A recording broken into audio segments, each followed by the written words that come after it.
It's election year in the Big Apple and the Garden State. We tackle both. The Point starts right now.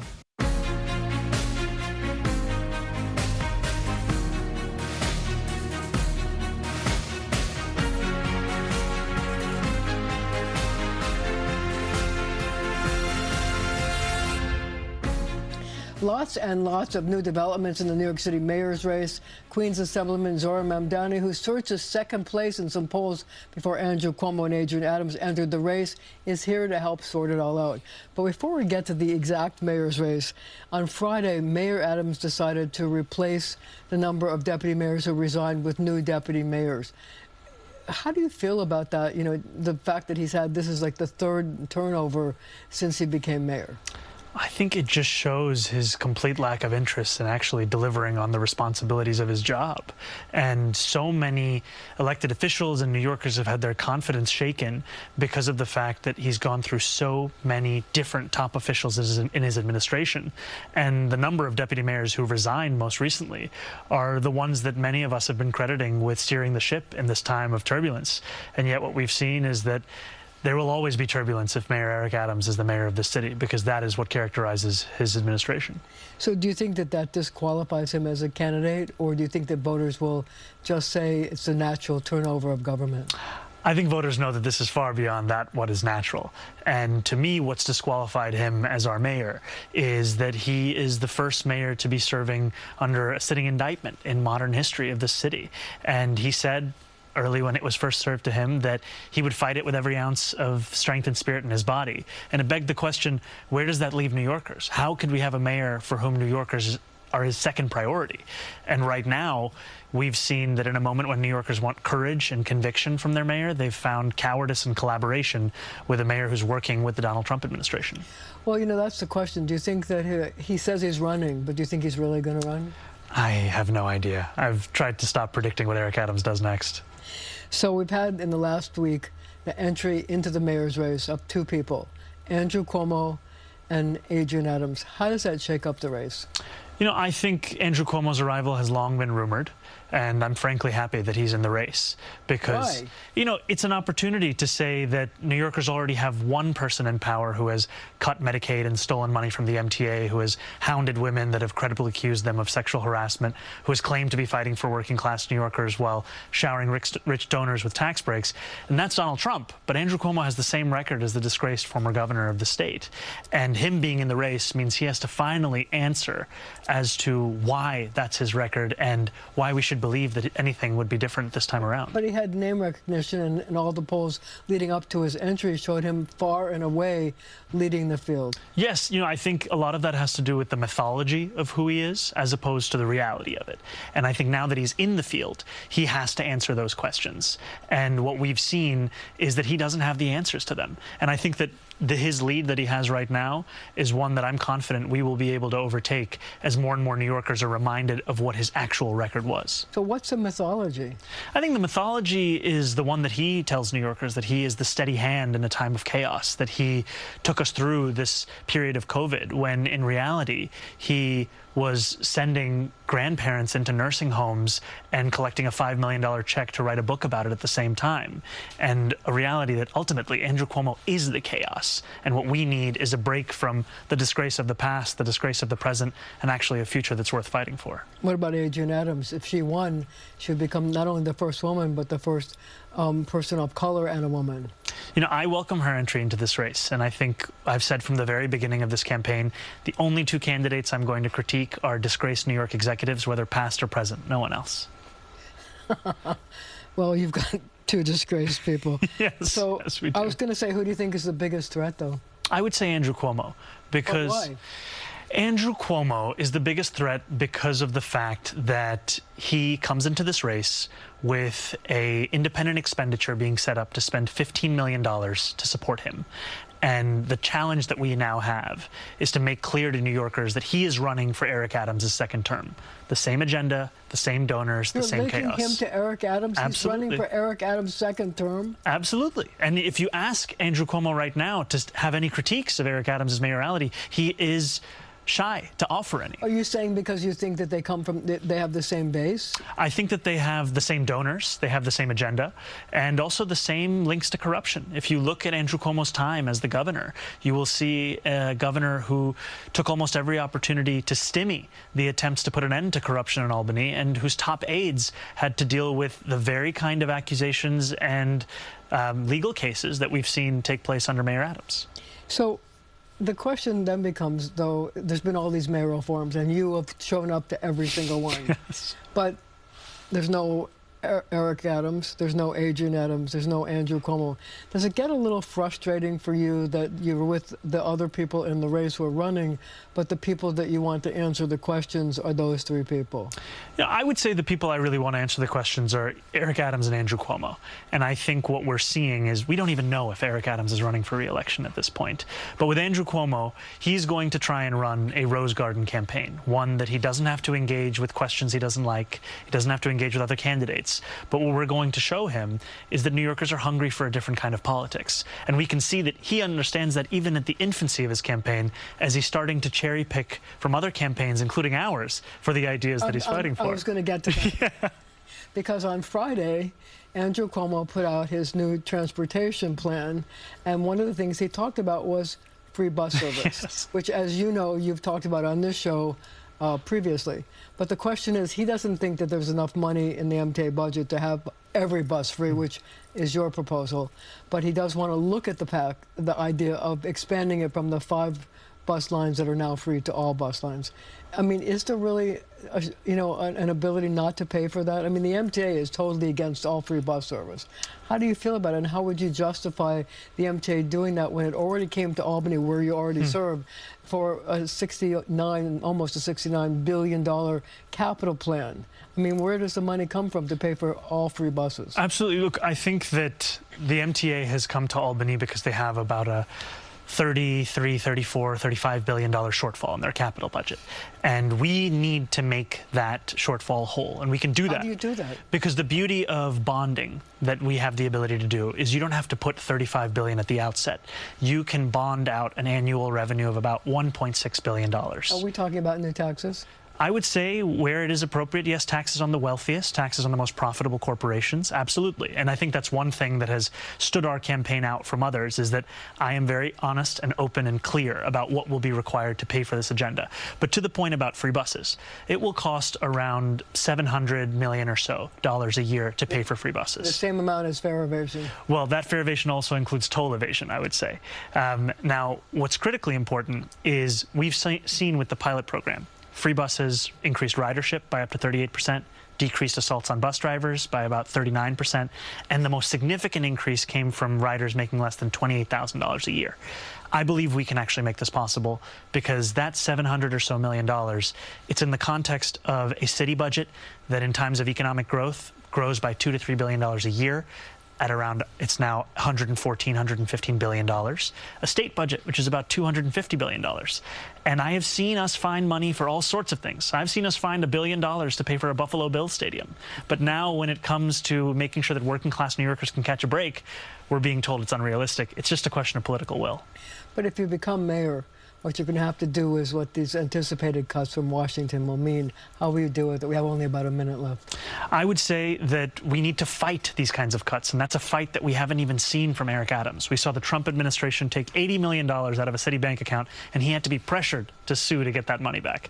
And a lot of these cuts are ones that Trump and Republicans think they can make because they have the power of the narrative as to waste or fraud, when in reality, these are cuts to working class people's lives. And I will make that clear with the bully pulpit of the mayor's office, and also fight for the new revenue we need from Albany to make sure we can fight those cuts off and deliver this ambitious agenda. But how will you do that? I mean, there's not a lot of love for New York coming from Washington. No, there isn't. But I also think that we haven't yet seen what we can win when we actually fight. Look at what's happening in Mexico. They were threatened with those tariffs. Claudia Sheinbaum, the president, stood up, fought it, and now there's a delay. These are the things we could have in New York City. Okay, we're going to have to leave it right there for now. Up next, Jack Ciattarelli, the Republican who almost unseated New Jersey Governor Phil Murphy. He's running again, and we'll have him.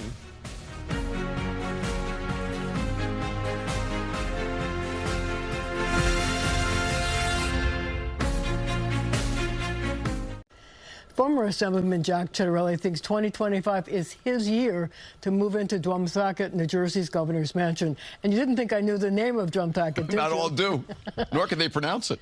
So here's the question. I think one of the biggest problems that people are faced in New Jersey, especially those who come into New York City, is NJ Transit. I wonder what you think should be done to fix transit in New Jersey, since many people feel that Governor Phil Murphy didn't do much. Leadership matters, but I do want to form the Garden State Transportation Authority, put every one of our mass transit systems under one roof with one overseeing board. That means the Turnpike, the Parkway, New Jersey Transit, the Atlantic City Expressway, the gas tax revenues. Let's put it all under one roof. Let's get a new management structure there, and let's see what we can do. I'm positive we can fix it. What a concept. Other states do it. Why not us? But so how, if you were to take the gas tax revenue, would that help to provide money for NJ Transit, or would you have to depend on the federal government to come through with something as well? I'd rather that gas tax revenue never go into the black hole we know as the Trenton General Fund. Let's put it right into the Garden State Transportation Authority with the tolls that come from the Turnpike and the Parkway, and let's see what a new management structure can do. So I guess the question is this: will you have difficulty getting the Senate and the Assembly in New Jersey to go along with that? Because obviously they're going to look at the gas tax revenue and say, hey, we want that for other things. Not if I win a Republican majority. We flipped 8 seats back in 2021 with a little bit of wind in my face.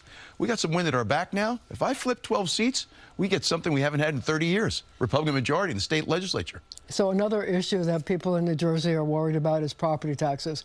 Now, I know you want to cut property taxes by 50%, which is really amazing. But right now there's a debate going on in Washington about the SALT tax, the deductibility of state and local taxes. How do you stand on that? Some people say the cap should be eliminated totally. Some people say there should be a limit as to how much people should deduct. Two things. We can cut property taxes with a new school funding formula that provides a more equitable distribution of state aid to our school districts. I believe we can do that. Second thing is I'll advocate the president to bring back the SALT deduction. New Jersey is a donor state for decades. We send way more to Washington, D.C. than we get back. We want to be able to deduct our state and local taxes on our federal tax return. But should there be still a cap? Or should there, I mean, you know, there's been talk in Washington that it should be a cap of, like, instead of 10,000 now, it should be 20,000 or 100,000. I mean, do you have a position on that? Or do you think that there should be just total deductibility depending on what you pay? My job is to advocate for the 9.5 million people who live in New Jersey. I want us to be able to deduct 100%, no cap. Really? Even though I know the president's people have been talking about some kind of a cap because the whole deduction is so expensive? You don't get unless you ask for it, and you got to aim high. You don't get unless you ask. A good concept. So how do you cut property taxes in half and still be able to have money for the important things that you need in New Jersey?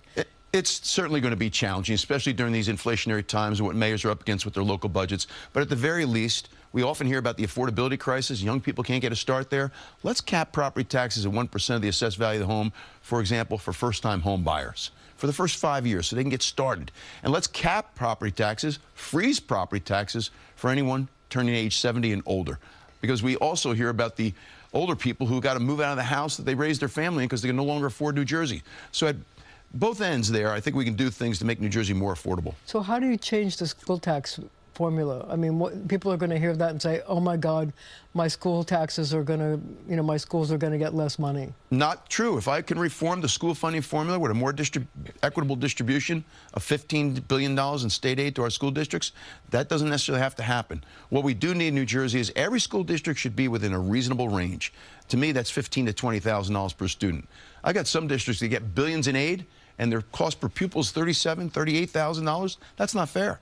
So how do you get the people who are getting more money to swallow the fact that they're going to get less money so that other districts can get what's fair? What I would say to them is, why is it some districts do a good job of educating their students for $16,000 per pupil and you need $37,000? I think there's a lot of waste in those budgets, Marcia. You know, you talk like a businessman.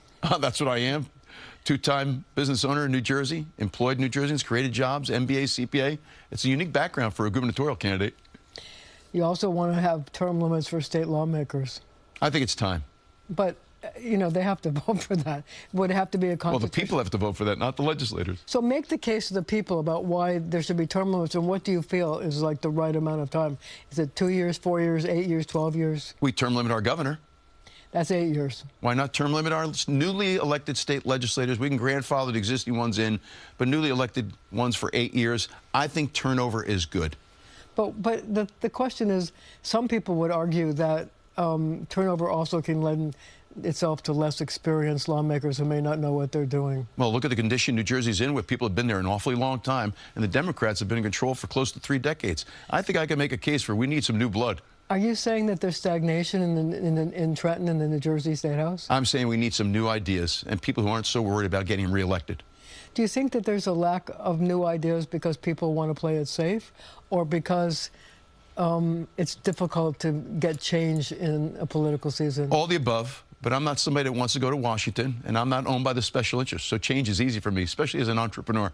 So basically you're saying you just want to be governor, you don't want to look at Senate, Congress, President, any of the above? No, I've been asked to run for Congress. I've been asked to run for U.S. Senate.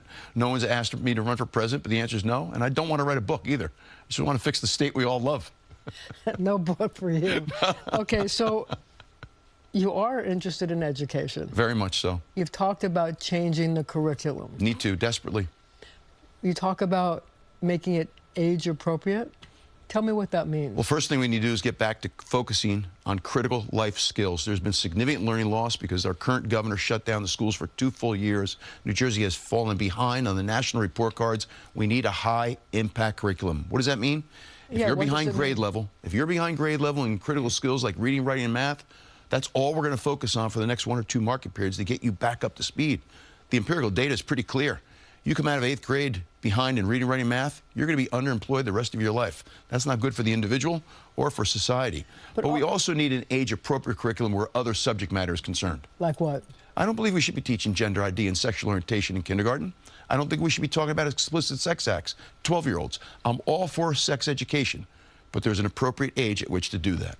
But also, you know, you've also, when you talk about education, you talk about having more parent involvement. What do you mean by that? I mean, what kind of a role do you see for parents? When we're outside the realm of reading, writing, and math, I think that's where parents need to be involved with their local school board in deciding what it is we're going to teach at what grade level. Right now, we have an age-inappropriate curriculum, in my opinion. So that's been mandated, by the way, by Trenton and the current governor. So there's a lot of concern about cuts coming from Washington that are going to affect budgets in the metropolitan area, specifically the Garden State. How do you feel about that, and how will you head them off? We're talking about Medicaid cuts, Medicare cuts, Social Security cuts. People are worried, especially Medicaid recipients, about the fact that their aid could be cut and it could really adversely affect them. The president is doing exactly what he said he was going to do. I do think it's a grand experiment. Let's see how it goes. But again, my job is to advocate for 9.5 million New Jerseyans. And if we think that these cuts are being very, very harmful and state government can't pick up the slack, it's my job to speak up. But see, the thing is, you know, you have a situation where you want to cut taxes, you want to make sure you're going to make up for federal aid. Where does the money come from? I've got to grow the economy, Marcia. Governor Murphy has raised taxes every single year because his economic policies haven't done well for our economy in New Jersey. So I got to grow the economy. That means more jobs, more people employed, more people spending. That increases income and sales taxes. That's what I need to do, is grow our economy. The fiscal mess we're in New Jersey, you can't cut your way out, nor can you tax your way out. Okay, we're going to have to leave it right there for now, but our conversations continue right after the show on our streaming channel, CBS News New York.